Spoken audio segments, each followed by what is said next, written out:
Chances are that by now you guys have seen the reports about Jake allegedly confessing to killing EMMANUEL. If you haven't seen the reports, basically they say that investigators put a fake inmate into a cell with Jake, and Jake came clean. He claimed that he rolled over onto EMMANUEL and accidentally killed him and then threw him in the trash.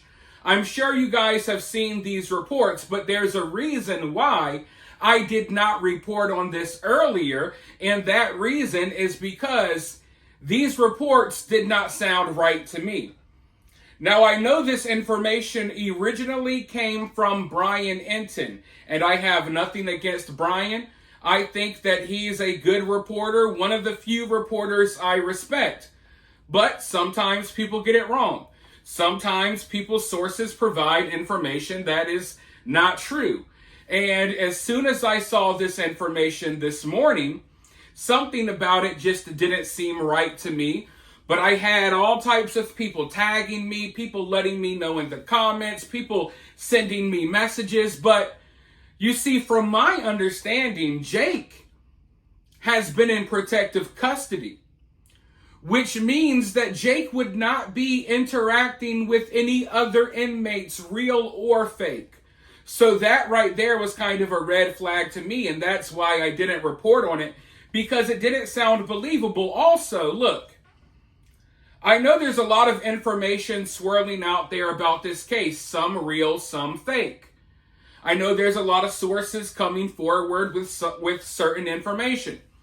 When a source comes forward claiming like, hey, I saw Rebecca here or I saw Jake there, that sounds believable to me. Because people talk. The city talks. The town talks.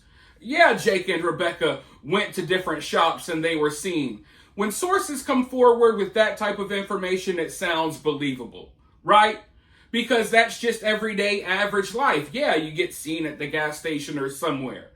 Now, when these sources are revealing stuff like, oh yeah, Jake's inside of jail talking to secret fake inmates and he's giving them all of that information, my main question is, who in the hell is this source? Obviously, I know that you're not going to give your sources up, but how would a source even obtain that level of information? The source would have to be one of the investigators working directly on the case, and usually an investigator working directly on the case isn't going to be spilling this type of information to members of the media. So right there, I was just trying to figure out, like, how would any source figure out what conversations Jake is having behind bars with fake inmates?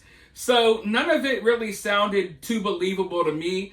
And unfortunately, a lot of people are spreading it around right now. But there was a press conference earlier today in the EMMANUEL HARO case, and the investigators and law enforcement, they were questioned about this. And here's what they had to say. Let's go ahead and roll the clip. Hold on, you have I called on you already? No, go ahead, please.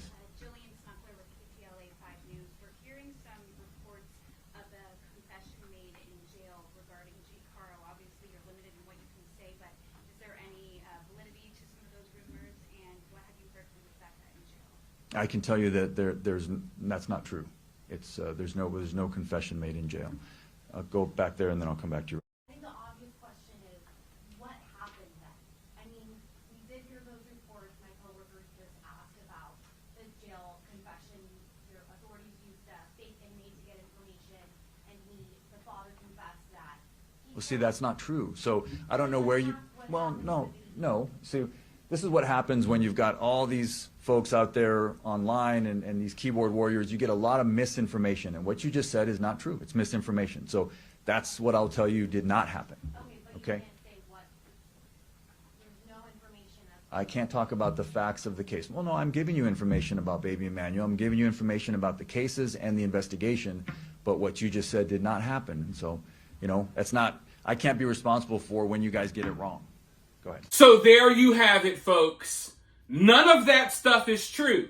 And I guarantee you that you could go down in my comment section right now and you're going to see comments from people who are trying to hop on an opportunity thinking that I'm spreading wrong information because they did not watch the video. Now look, people who reported on this information before the press conference, I understand why they did. Because Brian Enton is a trustable news source. And usually he gets these things right. And who knows, maybe there is some sort of truth here and investigators aren't telling us. I don't think that's the case though.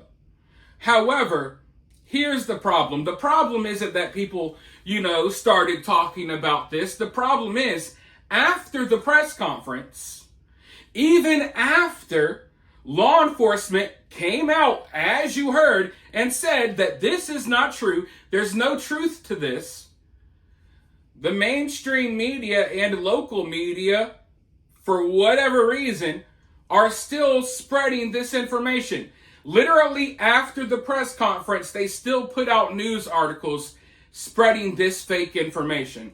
And there's a lot of big true crime accounts on various social media platforms that are doing the same. Because one thing that you guys are going to have to find out the hard way is that a lot of the larger, bigger true crime accounts, a lot of them don't really follow these cases very closely. Okay? They skim a little information that they get from smaller channels and stuff like that, and they post about it. And yeah, they may get the most likes and the most comments and the most interactions, but they ain't following these cases. They're out here still posting this nonsense about Jake, confessing to killing the baby and confessing to a fake inmate. They're still posting this nonsense, which lets you know that they didn't even watch the press conference. They'll get online, they'll do their SAP post looking for fake sympathy. Oh my God, I feel so bad about what happened to Emmanuel. But really, they're not even following the case at all. They just want fake sympathy, clicks and views. And yeah, they didn't even watch the press conference to know, that law enforcement already shot these rumors down. So unfortunately, you're going to still see people spreading this stuff.